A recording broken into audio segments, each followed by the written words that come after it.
Carta a Andrés Hofer.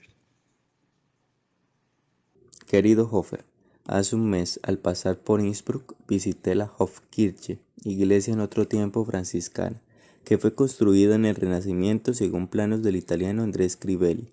Al entrar en ella, me encontré casualmente a la izquierda de la puerta principal, con la tumba de usted. Junto al suyo se hallan los sepulcros de José Speckbacher y del capuchino Joaquín Haspinger, ambos compañeros suyos de batallas.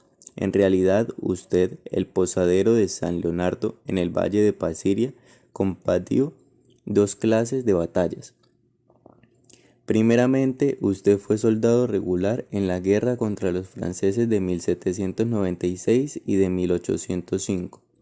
Después, como guerrillero, fue la cabeza y el alma de la insurrección popular del pueblo tirolés contra los bávaros y los franceses en 1809. Su dirección, increíblemente hábil y valerosa, de los insurrectos arrancó la admiración de los mismos generales napoleónicos y le hizo entrar para siempre como héroe en el corazón del pueblo tirolés. Todo comenzó cuando el marqués de Montgelas, ministro de Baviera, sin motivo alguno y sin previo aviso, suprimió de golpe en 1809 todas las ceremonias del culto católico. Nada ya de procesiones, matrimonios canónicos y funerales religiosos. Mutismo absoluto de todas las campanas. Montgelas no imaginaba hasta dónde podía llegar el sentimiento religioso del catolicismo pueblo tirolés. Este elevó al rey de Baviera respetuosas instancias para que fuera retirado el decreto impío y liberticida, pero fue en vano. Entonces estalló la insurrección en masa, mientras las campanas sonaban a rebato y su tañido se transmitía de valle en valle. Los campesinos armados con hoces, arcas y viejos fusiles se reunían corriendo desde todas las casas del campo y todas las aldeas. Entre la multitud destacaba usted, con su gigantesca estatura, su voz poderosa y su impotente barba negra. 2 veces fue derrotado el ejército bávaro. Decenas de millares de franceses y sajones acudieron en refuerzo de los bávaros. Entonces se vio obligado usted a dividir sus fuerzas en pequeños grupos e iniciar la guerra de las guerrillas. Como en tiempos de la resistencia italiana, también usted tuvo que refugiarse en las montañas. Por desgracia, dos miserables le traicionaron por las acostumbradas 30 monedas. Al ser detenidos por los franceses en las cabañas donde se escondía, usted dijo: haced de mí lo que os plazca.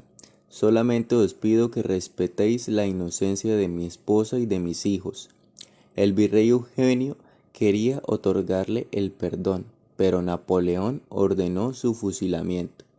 En Mantua, antes de la ejecución, dio usted la bendición, como un patriarca, a los compañeros arrodillados a vuestro alrededor, y negándose a que le vendaran los ojos, esperó de pie la descarga.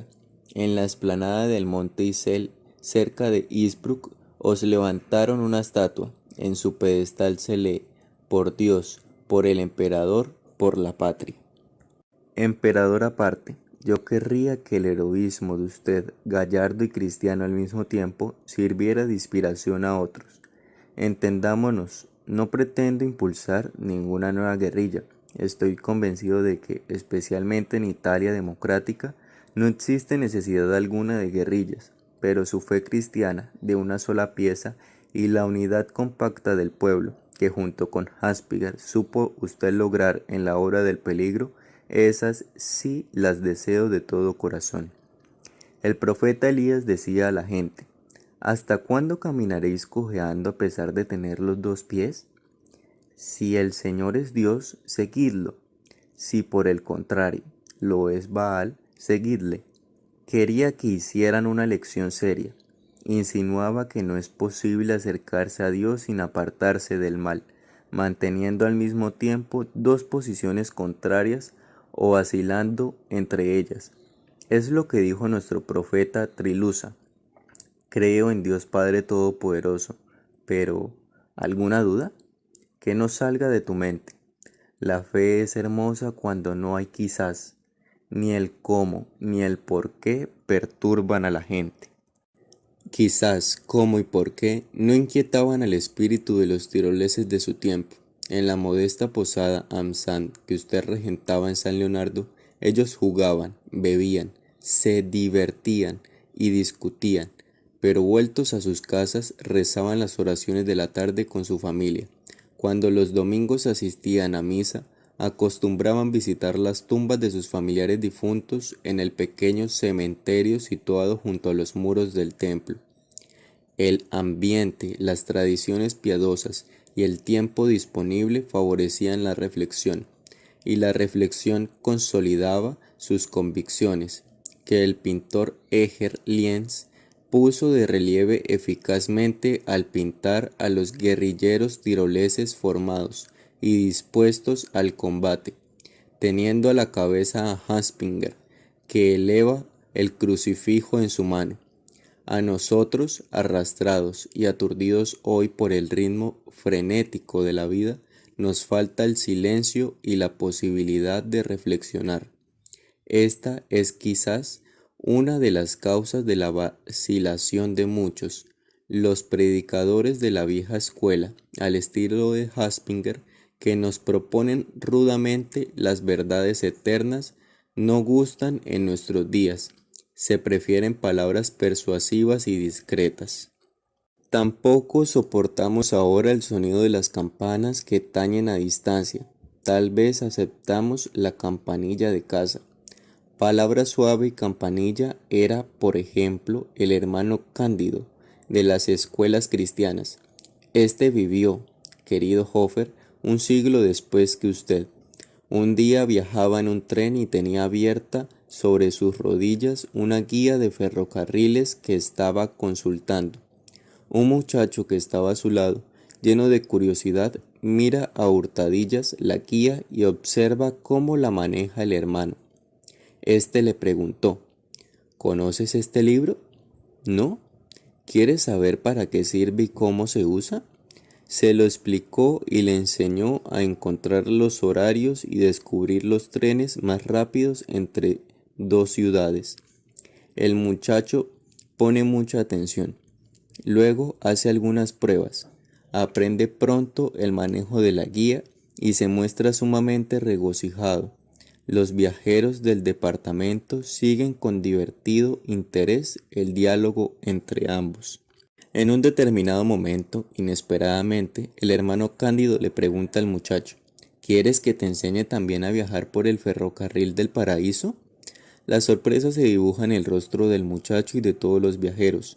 El hermano Cándido saca de su bolsa de viaje un folleto ilustrado y continúa: este es el ferrocarril del paraíso. Estación de partida, cualquier punto del globo terrestre. Tiempo de partida, cualquier momento. Tiempo de llegada, no puede preverse. La hora para el viajero. Billete, estar en gracia de Dios. Revisor, el examen de conciencia. Avisos. Primero, tenga siempre dispuesto el equipaje de las buenas obras. Segundo, hay una forma de recuperar el equipaje perdido por medio de la confesión. Terminada su explicación, con gesto amable y sonriente, regaló al muchacho y a los demás viajeros presentes el curioso y precioso itinerario, el cual, movido tal vez a alguien al arrepentimiento y al propósito de enmienda, me diréis: este hermano Cándido es una versión dulcificada y raquítica de aquel avasallador Haspinger. ¿Qué queréis que haga? La época actual, religiosamente débil, requiere un nuevo método apropiado. Lo importante no es el modo, sino el resultado: hacer reflexionar. Más importante aún es tener la unión tanto entre los católicos como entre los ciudadanos de un país. Somos cristianos, pero también para nosotros resulta provechosa la lección del cónsul pagano Público Rutilio. Era un hombre muy gordo. Un día, para apaciguar una terrible contienda que parecía no tener fin, se interpuso entre los dos contendientes y les dijo: queridos amigos, como veis, yo soy muy grueso, y mi mujer lo es más todavía. Sin embargo, cuando estamos en paz, nos basta para los dos una estrecha cama. En cambio, cuando estamos reñidos, la casa entera nos parece pequeña y no nos basta. Me asalta ahora una duda. El ejemplo de Rutilio resulta apropiado cuando los contendientes son dos únicamente, pero por desgracia, los grupos que se combaten actualmente en un país o en una comunidad no son dos, sino 4, 6, 7, 20. Ya no se puede hablar del hecho matrimonial si la consideración del bien común no es ya suficiente para llevarnos a la unidad. Debería alejarnos de las discordias, al menos el temor a los males que éstas producen. Decía Voltaire: estuve 2 veces al borde de la ruina, la primera cuando perdí el pleito y la segunda cuando lo gané. Naciones y facciones políticas y religiosas que tenemos a la vista pueden aplicarse el epifonema volteriano. Conviene además que no olviden al tercero, que permanece siempre en la sombra, el que se aprovecha de la contienda entre los dos adversarios. Bulger, el autor de los últimos días de Pompeya, escribió: el abogado es un hombre que, cuando dos litigan por una ostra, la abre, se come su contenido y luego da las valvas a los contendientes, una para cada uno. Este autor exagera, pero es cierto siempre y en cualquier campo que la fuerza de nuestro adversario es nuestra debilidad, causada por las divisiones. Estas consideraciones son válidas, en parte, también para la Iglesia Católica. Su fundador, Cristo, temió las divisiones y puso un sólido fundamento para su unidad. Dijo: deseo que mis discípulos sean una sola cosa y formen un solo redil. Para lograr el objetivo de la unidad, eligió entre la muchedumbre de seguidores a los 12 apóstoles, de quienes dijo: quien os escucha a vosotros, me escucha a mí. Previendo divisiones entre los 12 apóstoles y entre sus sucesores, quiso que uno de ellos hiciera de jefe y de hermano mayor, y le dijo a Pedro: apacienta mis ovejas, confirma a tus hermanos. El remedio por consiguiente es este: basta con que los fieles, los sacerdotes, los religiosos y los obispos se aprieten en torno al Papa. Nadie podrá dividir a la Iglesia.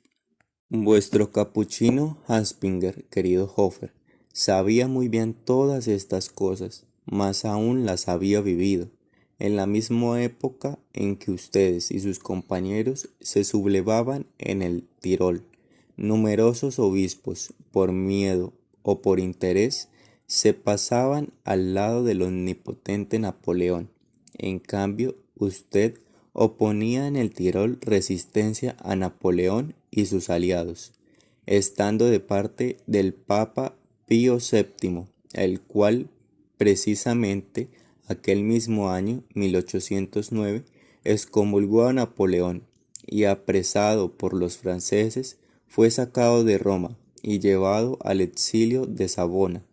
Todas estas cosas merecen recordarse y vivirse, para terminar de una vez con las contiendas que agotan las fuerzas y escandalizan, para restaurar la unión de las almas y la unidad de la Iglesia y de la patria. Für Gott, für Vaterland, por Dios, por la patria, como está escrito al pie de vuestra estatua en la explanada del monte Isel.